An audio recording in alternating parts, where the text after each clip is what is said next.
Hemos conversado el día de hoy aquí en el estrado con el doctor Enrique Salas Romer. Nos ha propuesto ideas realmente propias de un hombre de su trayectoria política, la posibilidad de emigrar transitoriamente a la capital, el entendimiento de que la gobernabilidad en Venezuela pasa por el meridiano, sin duda alguna, de una alianza con Estados Unidos, que tiene el músculo para contener el crimen organizado que se ha sembrado en Venezuela y por todo el continente.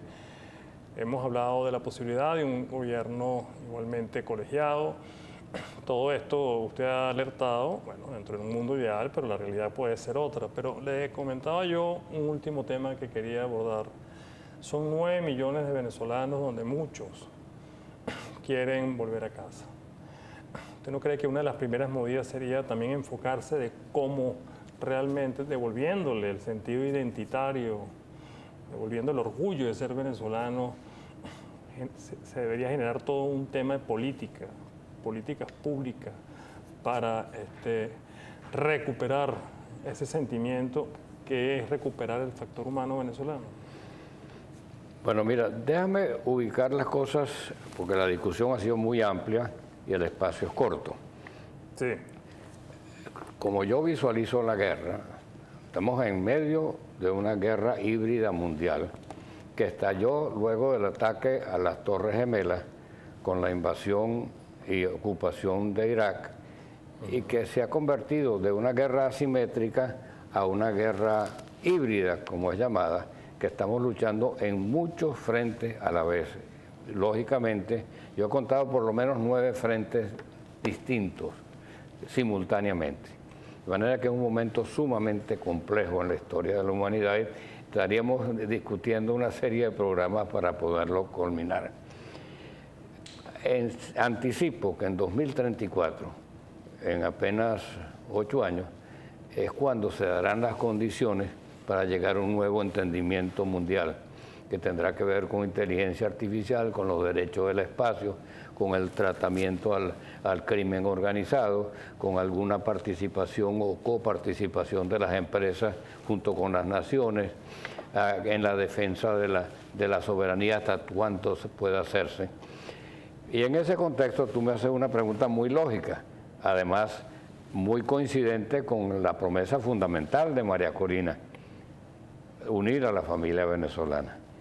Y los venezolanos queremos regresar, pero muchos han echado raíces fuera. Sus hijos han echado raíces y no les será tan fácil. Yo diría que a lo mejor va a regresar como un 50%. Un 50%. 50, para lanzar una cifra, ¿no? Puede ser 40, puede ser 60, pero vamos a decir 50% de la población.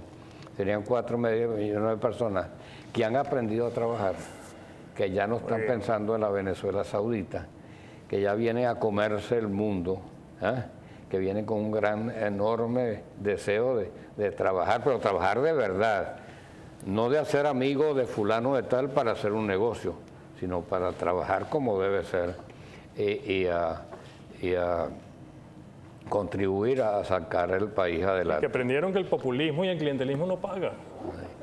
Será un poco, Orlando, se me ocurre, como ocurrió en la posguerra, cuando llegaron tantos europeos depauperados buscando un nuevo país donde trabajar. Bueno, vendrán así muchos venezolanos que están pasando trabajo fuera, porque no creas que para mí, yo me he descapitalizado casi totalmente aquí en este país. Todo el mundo está viviendo como puede y comiéndose sus ahorros. Las propiedades que pudo haber tenido en Venezuela no valen nada hoy en día.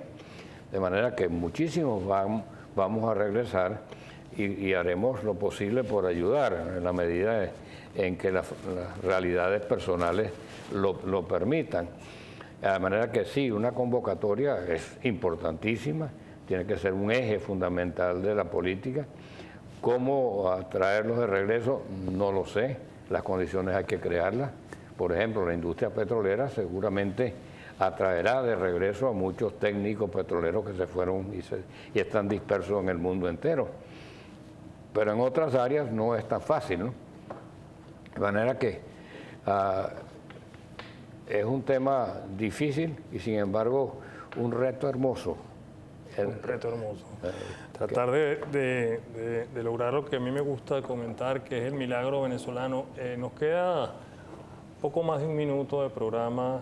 Y querido gobernador, quiero darle las gracias por haber venido después de mucho tiempo que ha tenido usted fuera de los circuitos, digamos, de opinión. Privilegio para mí tenerlo hoy aquí porque al tiempo que estamos grabando aún no hemos tenido el desenlace o al menos lo que todos esperamos que ocurra.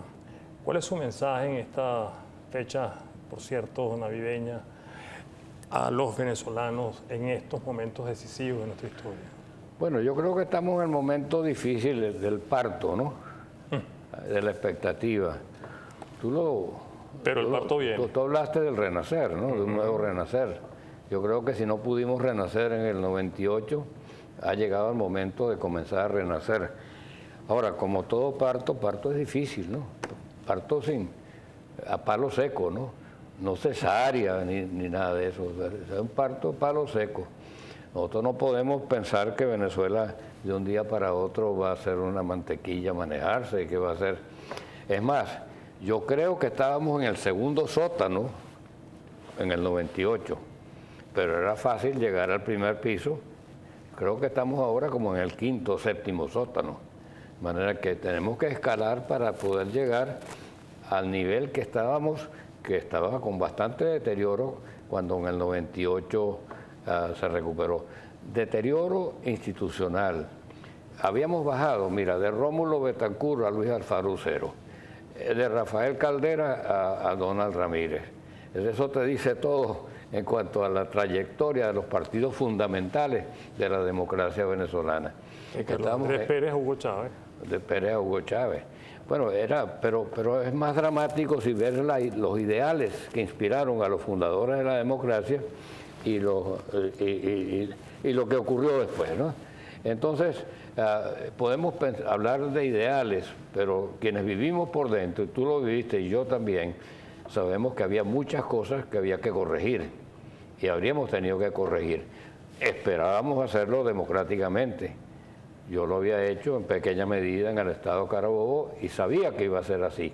Además, tengo una confianza inmensa en el venezolano, la capacidad que tiene el venezolano para salir adelante con su propio esfuerzo, si se le sabe mandar. Un venezolano, tú le niegas un subsidio y se molesta, ¿verdad? Pero si tú le dices, mira, nosotros no somos ningunos muertos de hambre, el venezolano reacciona. El venezolano es de reto.